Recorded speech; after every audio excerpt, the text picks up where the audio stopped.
What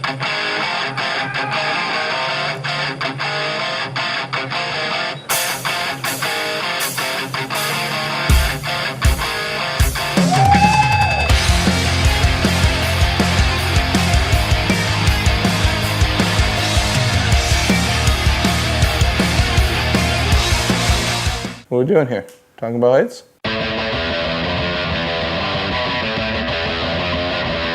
My dad, for my 16th birthday, was like, just get ready on Sunday. We're waking up, we're gonna do something. So in my head, I thought he was gonna take me skydiving. I don't know what made me think of that. Sure enough, he took me to the skydiving place, and I hadn't actually turned 16 yet. I was 15. I was turning like 16 on the Tuesday, and it was Sunday, so I was still 15 years old. It was in 1999, so they wouldn't even let me jump. They're like, come back next weekend. So we had to go home, come back next weekend after my 16th birthday. I guess skydiving was the first like big thing that I did. I'd never been in an airplane at this point, never flown, not once.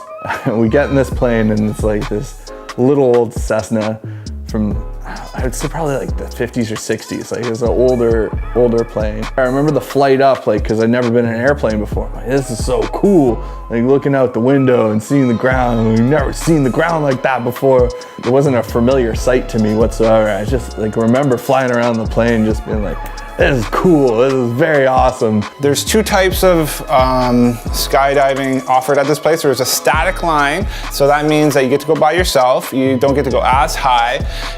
You go to about 4,000 feet, and then you're attached to the plane, and it pulls it automatically for you. So you jump out, you don't really get any free fall. Boom, this cord is attached to the plane, and then your parachute opens up. Or you can do a tandem.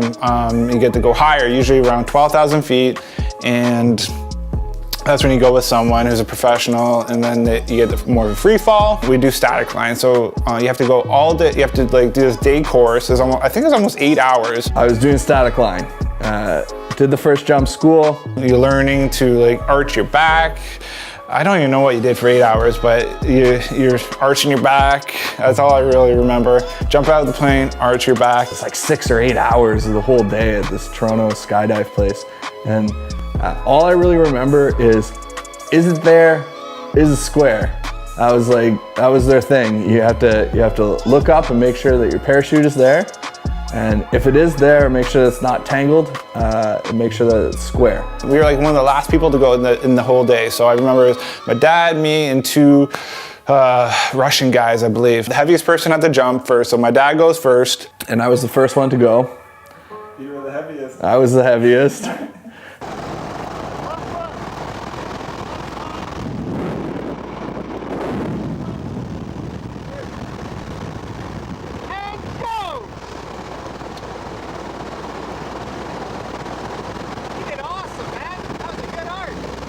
And then the two Russian guys, and then me. I'm all alone in this plane. Go!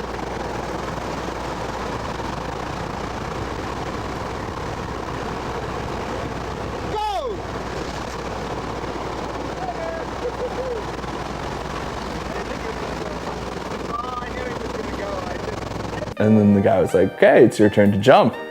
I'm like, I could just chill in this airplane some more. Like, I don't need to jump. All I remember is being on the wing.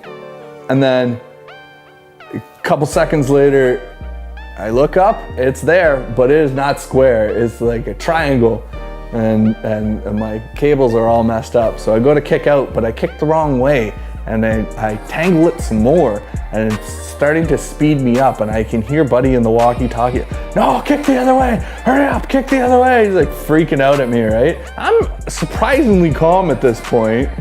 So I kicked the other way, and then it's spinning me. I spun like 3-4 times, and then it just kind of whips you at the end because it straightens you out, and then it's there and it's square. I fall, you grab onto these two handles, and that's how you steer. You go left or right, really, that's all you're doing. And there's like a little guy in a walkie-talkie saying like, go left, so you just pull it, and he's like, go right, and you pull it this way. So it's pretty easy to figure out where you're going. I'd flown way off course. He's telling me to turn, and I'm not listening to him at all because I'm just like, this is so cool, right? All day long, there's this big party on the landing pad. There's a big blue tarp. People are coming skidding in, everyone was cheering, woo, woo, woo. It was like a big party. I'd watched other people do it because we watched a plane load before us, and like people that were good, you could tell, like the people that weren't good, they were just like hitting, their knees were flying up and they were hitting their butts and they were skidding along the grass and they were all over the place. And I was like, who could not hit that thing? That thing looks huge. When I get up there, all I see is like farmers' fields, and it was like, you can't even see this blue tarp. It had the same blue tarp in this farmer's field. I could not see this blue tarp. There's just trees underneath me. He's like, do you see it? Do you see the blue tarp? Like, I didn't see the blue tarp. Back to this blue tarp. So I'm like, people were like way off here, landing way off here throughout the day, and I didn't know how they couldn't hit this tarp. And then I realized, yeah, it's pretty small. I see the field, I start working my way over, and I was figuring out how to control it pretty decent. With the amount of wind that there was, it was giving me lots of lift. The ground came up pretty quick. And when you land, he would say like, pull them both. So you just pull them both and you land. When I did it, he yelled flare, and I hit that, and it's just like Zach said, you just feel like weightless for a second. And I hit down. I wasn't right in the middle of the tarp or anything. I was more like on the edge, but I hit that tarp. Boom, and I land, and I am like a feather. And this was the best landing of the day. And I look around for my applause, and everyone had gone home. There was like tumbleweeds, like there was not a single person there. It was for Brandon's 23rd birthday. We drove to Montreal, went to Great Canadian Bungee. Great Canadian Bungee, best thing ever. Gotta do it. I don't know if we planned on doing it. Zach was pretty adamant about just calling randomly. We didn't plan it, he just called. Let's call him up and see if we can get in. And if we can bungee today. No, we haven't. Like, can we come now? Anytime soon? 3 people? You guys want to do it at 5? Sure. All right, 5 it is. So? Yeah, we're going bungeeing. 5 o'clock? 5 o'clock. I think it's the highest one in Canada or North America, I'm not sure, but 200 feet. It's like a crane over like an old quarry. So I guess they did mining there, and now there's like a blue lagoon underneath of it. So you're doing it over water, which kind of helps ease your nerves. I didn't have any fear with that whatsoever. I think I sold myself actually a little. I might change before I jump, and then once after again, because they'll be messy too. Oh, why is this on my birthday? I'm gonna die and be born on the same day. Like right before we jumped, there was like this huge chunk of rock on the side of the cliff that fell into the water, and it was terrifying because it was like huge pieces that were bouncing off the cliffs into the water right after somebody had jumped. That could have been bad, you know? The guy in the boat got nailed by one. When you walk up the hill, you don't actually have to like climb up like a ladder or pole. I think that would probably be more terrifying if you had to actually climb up a ladder or a pole. I'm jumping, I don't know, heaviest. I am always the heaviest. I always get to go first. It's great. What are you? Ooh, what are you? Jumping last. I won't jump last. You guys want to pick out your t-shirts now or after you jump? Let's do it. I have to jump last? So I don't want to jump last. You're jumping last. I'm jumping first. He didn't want to jump last. I don't want to go last. You go last. I remember standing on the edge after being attached, and they're like, okay, we're going to count down. And I'm like, am I ready? And they're like, yeah. I'm like, screw your count. And I just like swan dive.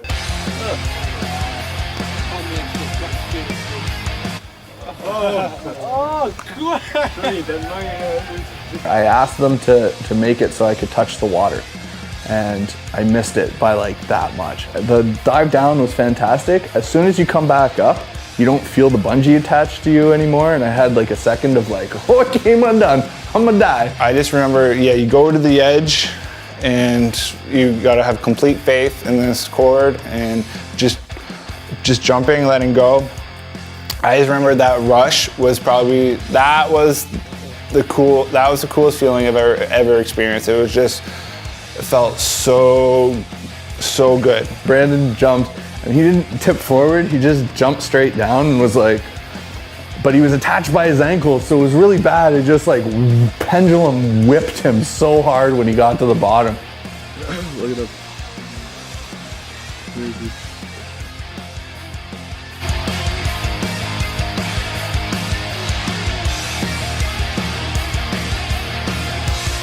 Brandon coming down, getting the paddle.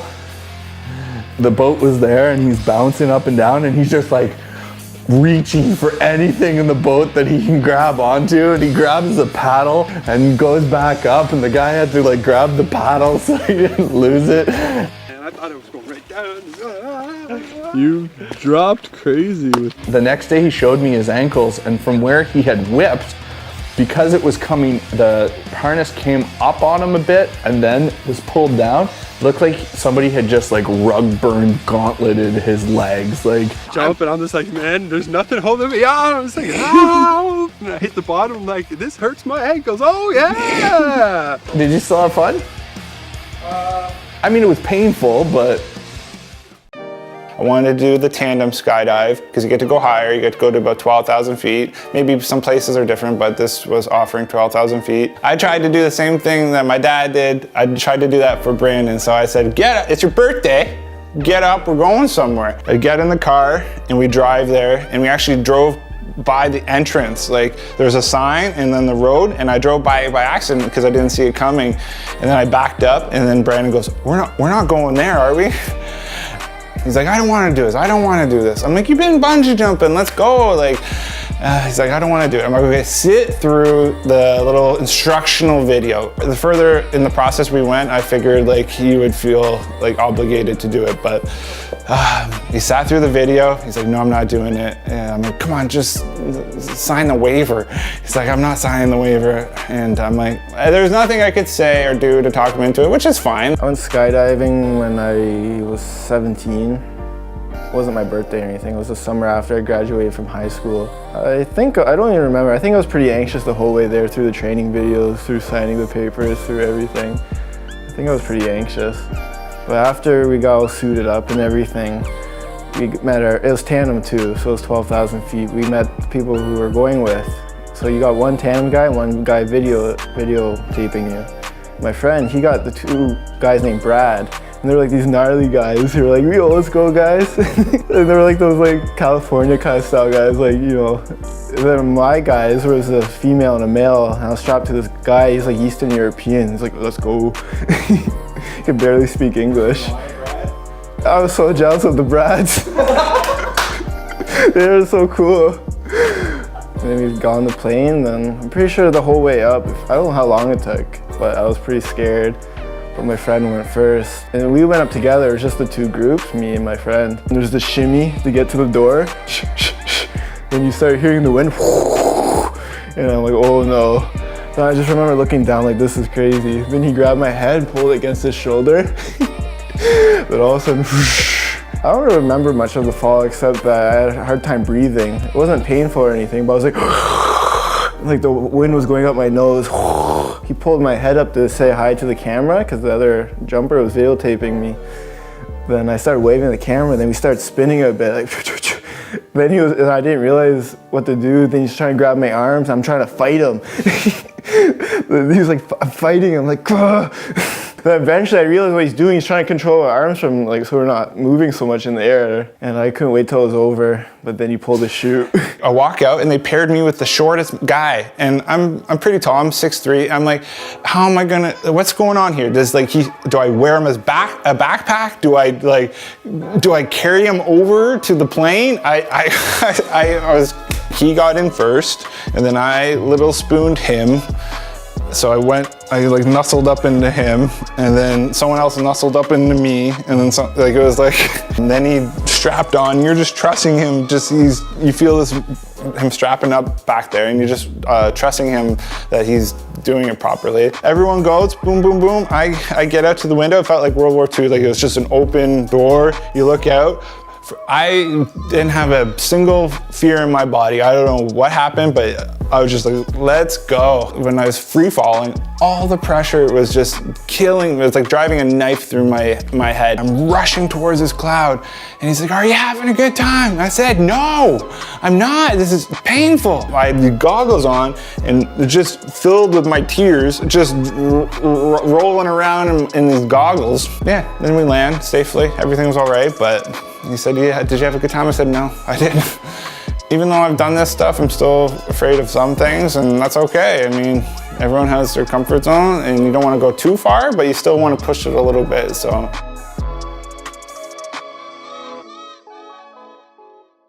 So he fishes you with like a stick? Seems really organized.